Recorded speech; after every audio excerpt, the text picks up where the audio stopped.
Que faire quand on a une tête à trous? Une tête qui ne retient rien. Pas une leçon, pas une poésie, pas une table de multiplication.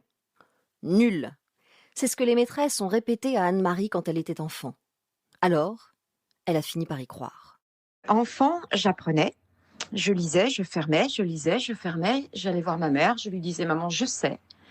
Et au fond de moi, je savais dans la seconde, mais lorsque j'allais monter l'escalier pour regagner ma chambre, je savais que déjà une grosse partie de ce que j'avais appris avait totalement disparu. Voilà, mes souvenirs d'enfance concernant la mémoire sont des souvenirs plutôt douloureux parce que j'étais convaincue que ma tête ne fonctionnait pas comme celle des autres. En fait, ma mère me disait: «Mais moi, quand j'apprends, c'est automatique». Et moi, je me disais: «Alors, OK, j'ai pas une tête qui fonctionne comme celle des autres, j'ai rien qui est automatique, j'oublie au fur et à mesure où j'apprends».